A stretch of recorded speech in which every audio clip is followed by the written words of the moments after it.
ബഹുമാനപ്പെട്ട കണ്ണിയത്ത് ഉസ്താദ് കേടായി വരുന്ന പാർട്ടി അവർക്ക് മുസ്ലിം സമൂഹത്തിനെ ഭിന്നിപ്പിക്കലല്ലാത്ത ഒരു പണിയില്ല.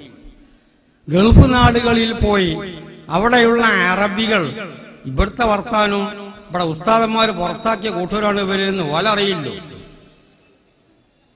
അപ്പം അവിടൊക്കെ പോയിട്ട് വലിയ വലിയ അറബികളിൽ നിന്ന് പണം വാങ്ങി പള്ളിയെടുക്കാൻ, അവരൊക്കെ മുസ്ലിമീങ്ങൾക്ക് നിസ്കരിക്കാൻ, അത് പ്രകാരം മുസ്ലിമീങ്ങൾക്ക് പള്ളിയില്ലാത്ത സ്ഥലങ്ങളിൽ പള്ളിയെടുത്ത് കൊടുക്കാൻ അല്ലാഹുവിന്റെ വജീനെ വെച്ച് വിചാരിച്ചു കൊടുക്കണം. അതൊക്കെ പാടെ വാങ്ങി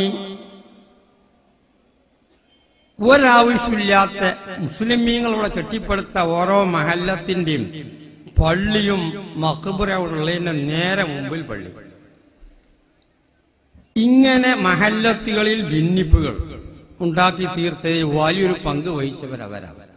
ആവശ്യമില്ലാത്ത സ്ഥലത്ത് പള്ളി അയിട്ടാണെങ്കിൽ കൊടുക്കുന്നത് ആവശ്യമുള്ളതാണ്. എന്നിട്ടൊരു പേരും AP പള്ളി, അറബി പള്ളിയാണത്. ഇയാളത് വാങ്ങിക്കൊടുന്നതിന് കമ്മീഷനും വാങ്ങിയെന്ന് മാത്രമേ ഉള്ളൂ. പേര് അറബി പള്ളി. സാധാരണ പേര് പറഞ്ഞതിന് പത്തൊരു ബന്ധം മതിയല്ലോ. നമ്മളിപ്പോ ഒരു വൈക്ക് പോകുമ്പോ ഒരു കൊട വായ്പ വാങ്ങുകയാണെങ്കിൽ എന്റെ കുട എടുത്താണീന്ന് പറയും. കാര്യം ഓന്റെ കുട അല്ല, എന്നാലും ശരി, അങ്ങനെ പറച്ചിലങ്ങനെ തന്നെ ഓന്റെ കുട എന്ന് പറയും. എന്നമാതിരി ഇയാളൊരു ബന്ധം ഉണ്ടായതുകൊണ്ട് ഏപ്പിന്റെ പള്ളിയാന്ന് പറയും.